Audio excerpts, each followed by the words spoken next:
ಬೀದಿ ಬದಿಯಲ್ಲಿ ಭಿಕ್ಷೆ ಕೂಡ್ತಿದ್ದವ ಕರೋಡಪತಿಯಾದ ಕತೆ. ಅಮೆರಿಕದ ಕನ್ಸಾಸ್ ಸಿಟಿಯಲ್ಲಿ ಪ್ರತಿದಿನದಂತೆ ಬೀದಿ ಬದಿಯಲ್ಲಿ ಭಿಕ್ಷೆ ಕೂಡ್ತಿದ್ದ ಬಿಲ್ಲಿ ಹ್ಯಾರಿಸ್. ಅವತ್ತಿನ ದಿನ ಅವನ ಅದೃಷ್ಟದ ದಿನ.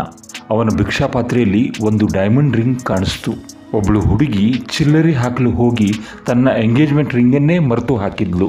ಆದರೆ ಬಿಲ್ಲಿ ಹ್ಯಾರಿಸ್ಗೆ ಇದರ ನಿಜವಾದ ಬೆಲೆ ಗೊತ್ತಿರಲಿಲ್ಲ.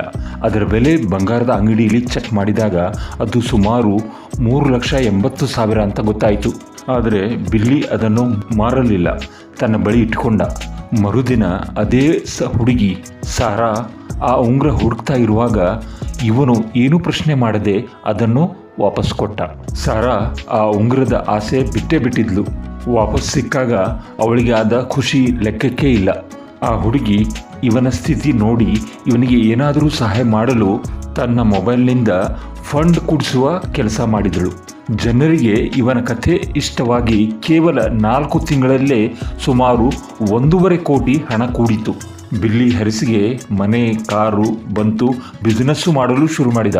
ಇವನ ಕಥೆ ಟಿವಿನಲ್ಲಿ ನೋಡಿ 16 ವರ್ಷದ ಹಿಂದೆ ಅಗಲಿದ ಇವನ ಫ್ಯಾಮಿಲಿ ಮತ್ತೆ ಜತೆಗೂಡಿತು. ಒಂದು ಪ್ರಾಮಾಣಿಕ ನಡೆಯಿಂದ ಏನೆಲ್ಲ ಆಯಿತು ನೋಡಿ. ಇದನ್ನು ಕರ್ಮ ಅಂತ ಹೇಳ್ತಿರೋ, ಅದೃಷ್ಟ ಅಂತಿರೋ, ನಾವು ಏನೇ ಕರ್ಮ ಮಾಡಿದರೂ ಅದು ಡಬಲ್ ಸ್ಪೀಡ್ನಿಂದ ವಾಪಸ್ ನಮ್ಮ ಬಳಿನೇ ಬರುವುದು ಖಂಡಿತ.